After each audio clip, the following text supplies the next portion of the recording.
Então,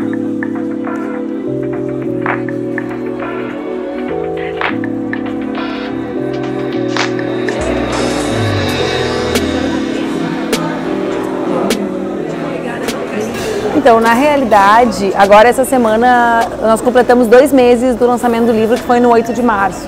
Nós fechamos 2 semanas, estamos acabando a segunda impressão dele já, vamos fechar 15 mil livros vendidos em 2 meses, numa organização basicamente de militância e luta, né? Porque nós organizamos os lançamentos sempre em espaços em que nós podemos dialogar com mulheres, com movimentos sociais organizados sobre as pautas que marcam o Brasil de 2019. Quando acabou a eleição de 2018, uma amiga minha, que é a editora desse livro, que é quem me ajudou a selecionar os textos dele, a Cris Lisboa, que foi minha colega de faculdade, ela me perguntou, ela na verdade convenceu um editor que eu tinha um livro escrito. E eu falei, Cris, eu não tenho a menor condição de escrever, eu tinha minha banca de mestrado justamente logo depois da eleição, e ela me perguntou se eu acreditava que num curto período de tempo outra mulher amamentando seu filho concorreria à presidência e à vice-presidência do Brasil. E se eu achasse que a resposta era sim, aí era inexpressivo eu escrever. Se eu achasse que a resposta era não, talvez fosse importante eu escrever. E eu decidi escrever. Decidi escrever porque, para mim, teoricamente, né, dentro do que eu acredito como uma militante marxista, nós precisamos compreender o peso do trabalho reprodutivo, do trabalho não remunerado exercido pelas mulheres na construção da opressão das mulheres na nossa sociedade. E nós precisamos compreender isso e o impacto disso na não participação das mulheres nos espaços públicos, né? E, na verdade, mesmo que o livro não tenha nenhuma pretensão teórica, aliás, esse era um dos grandes receios meus em escrevê-lo, porque, enfim, eu tenho uma vida toda minha vida inteira foi pensada como se eu fosse para academia, né? Eu entrei, fiz 2 cursos, depois sempre fui bolsista de pesquisa, fiz o mestrado durante a eleição, voltei para Porto Alegre em grande parte para fazer um mestrado, mas eu me dei conta que talvez o mais importante fosse acender a luz, né? Mostrar que é muito difícil para uma mulher ocupar esses espaços, porque porque os homens exercem o poder, mesmo os homens de esquerda, dentro de um parâmetro absolutamente privilegiado, que é a invisibilidade daquilo que nós fazemos. E foi lindo, né? Foi o que me salvou nesse processo eleitoral de tanto ódio, de tanta mentira, porque se de um lado eu vivi a eleição mais violenta de todas e fui o principal alvo de fake news, de outro eu viajei o Brasil inteiro, sempre, né? A maior parte do tempo junto com a Laura, embora não fossem todos os dias, porque eu sempre compartilhei com o meu companheiro os cuidados dela, mas a presença dela sempre chamava muita atenção, então parece que foi todos os dias que ela estava junto. Mas, então mesmo diante de tanto ódio, eu vi um levante de mulheres em torno do meu direito de estar com ela. E esse levante foi o que blindou os questionamentos da política tradicional com relação à minha militância vivendo a maternidade. Foi lindo. A gente vive num país que acha razoável e até exige a presença de da figura de primeira-dama, né, e que acha normal uma criança amamentada viajar junto com a mãe, né? Eu vivi isso, né, das pessoas me questionarem quando eu ainda era candidata a prefeita. Teu marido não tem vontade de se envolver? Não, ele trabalha, ele tem a vida dele, ele é meu parceiro e graças à nossa parceria eu posso viver a minha vida em toda a sua potência, diferente da maior parte das mulheres. E, ao mesmo tempo, essas mesmas pessoas que achavam que, poxa, ele não se envolve, perguntavam assim, a menina vai junto, né? Ou tu não tem uma babá? Ou o que tu acha que vai acontecer? E eu não tinha resposta para isso.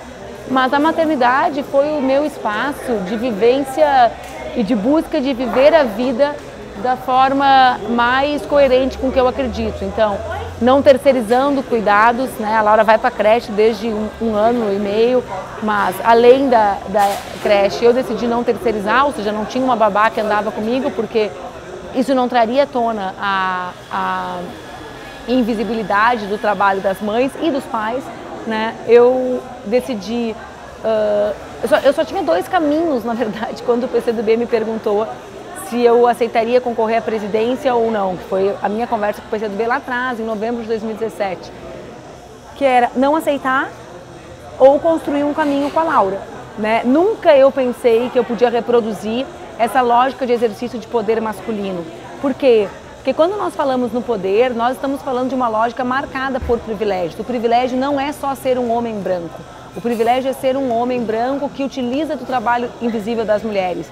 E se nós mulheres vamos para lá e exercemos esse poder da mesma maneira, em última instância a gente está quase defendendo um feminismo liberal, que é assim, é a meritocracia. Era difícil estar aqui, eu cheguei. Não, eu cheguei, desde os 22 anos eu estou no lugar dos homens. Agora eu estou ali para ser igual a eles ou eu estou ali para desvendar, né, e tentar tornar claro, como outras mulheres sempre estiveram, quais são os mecanismos de exercício do poder deles.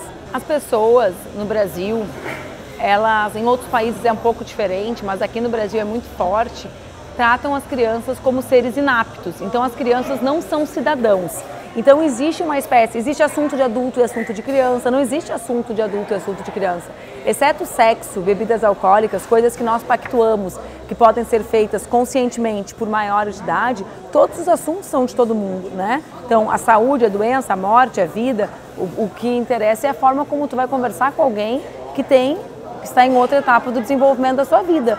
Né? Como cada pessoa é única, as crianças estão em outra etapa de desenvolvimento da sua vida. Então as pessoas no Brasil, elas não estimulam as crianças são apartadas da vida em sociedade, um dia são largadas nessa sociedade. Então elas ficam protegidas, né?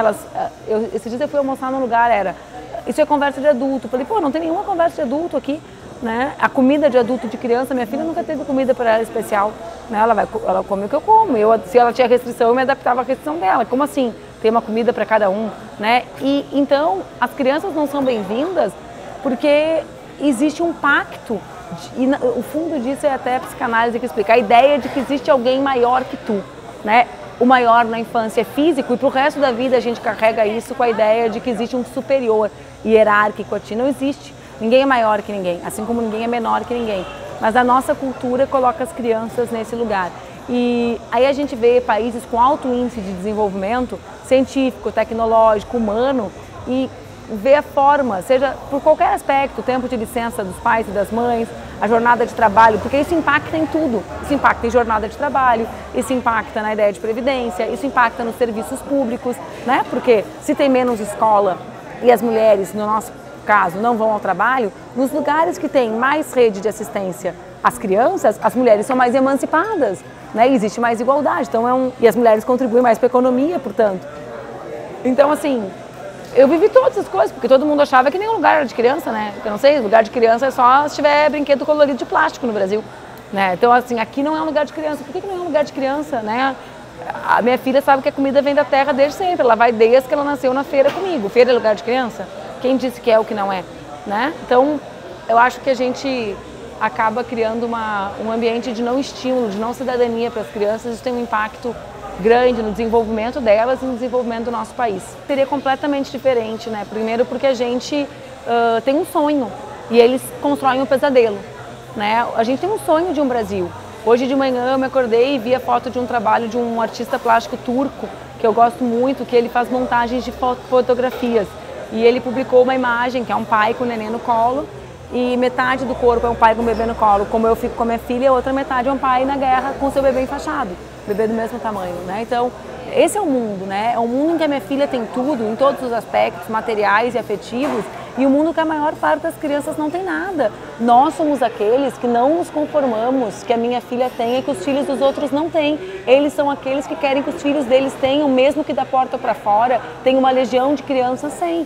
E isso não é uma diferença qualquer, né? Acho que as razões pelas quais nós fazemos políticas são opostas às deles. Nós defendemos o Brasil, eles têm um nacionalismo fake, né? Nós amamos o Brasil, porque a gente ama o nosso povo, eles odeiam o povo. Como é que eles podem ter um amor ao Brasil se não gostam do povo, se não gostam de mulher, não gostam de negras e negros, não gostam da população LGBT? Sobra quem? Quem são os normais do presidente do Banco do Brasil? Né? Quem? Eles próprios, normais? Até foi dado um update no conceito de normal, né? Então, assim, acho que seria absolutamente diferente. E mais importante, nós estaríamos lutando para o Brasil gerar empregos, né? O desemprego do Brasil é avassalador, são quase 15 milhões de pessoas, né? A explicação para uma parte grande do sofrimento do nosso povo é essa, né? Como se conformar. Qual é a política de geração de emprego do governo Bolsonaro? Me diz uma ação para gerar emprego. Não, é só para retirar direitos, corta recursos do ensino, da educação superior, dos IFES, e do ensino fundamental também, inclusive mais, né, numericamente. Como que vai ter perspectiva de desenvolvimento sem educação no mundo de hoje? Então, o projeto deles é o da morte dos sonhos, né? É o capitalismo, é o necrocapitalismo, é o capitalismo que administra quem vai viver e quem vai morrer, e só vão viver os iguais a eles.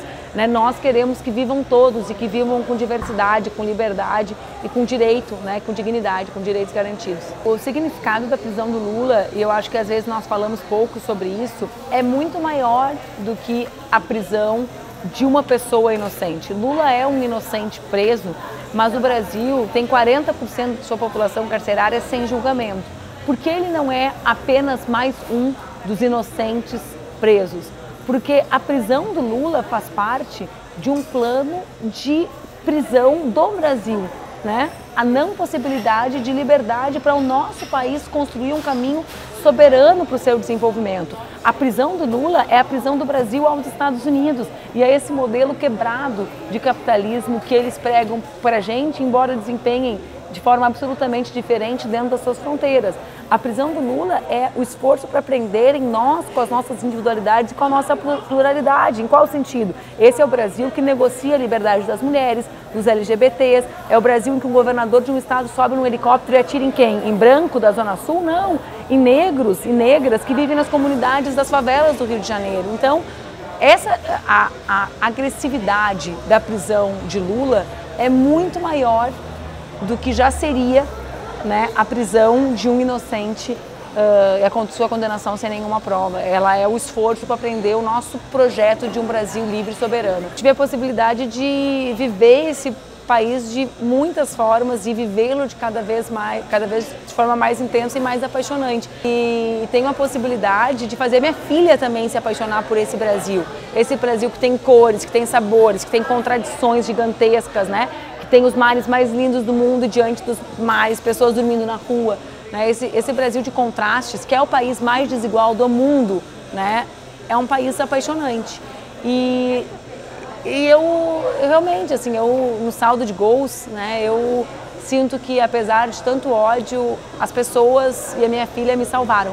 Né? Me salvaram emocionalmente, me salvaram psicologicamente, me salvaram porque não foi uma eleição qualquer, né?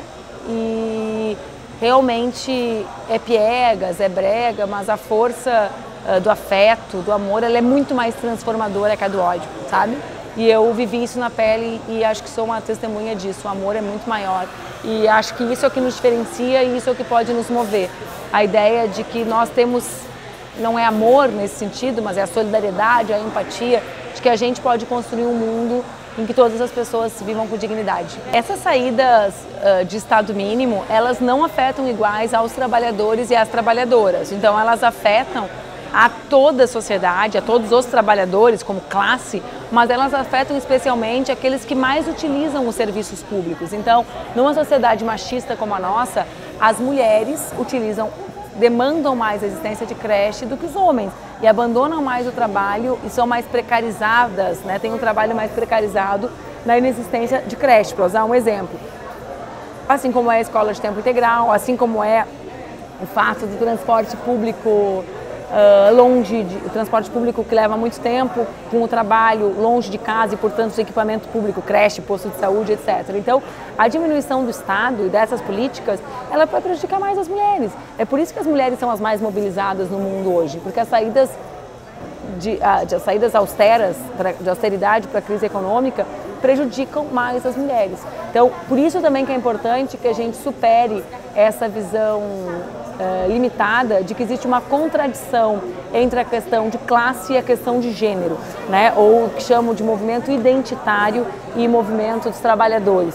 Não é sobre identidade que nós estamos falando, é também, mas é sobre classe, né? A desigualdade acomete mais as mulheres trabalhadoras negras no Brasil do que aos homens trabalhadores brancos. Então, se a gente quer enfrentar a desigualdade, a gente precisa compreender isso para poder militar no nosso campo político e construir outro Brasil. Eu, na verdade, tenho que entregar ele já daqui a 50 dias. Ele é um livro sobre feminismo. né, sobre as razões, sobre as nossas lutas e tentando trazer temas, conceitos e também alguns debates atuais nossos.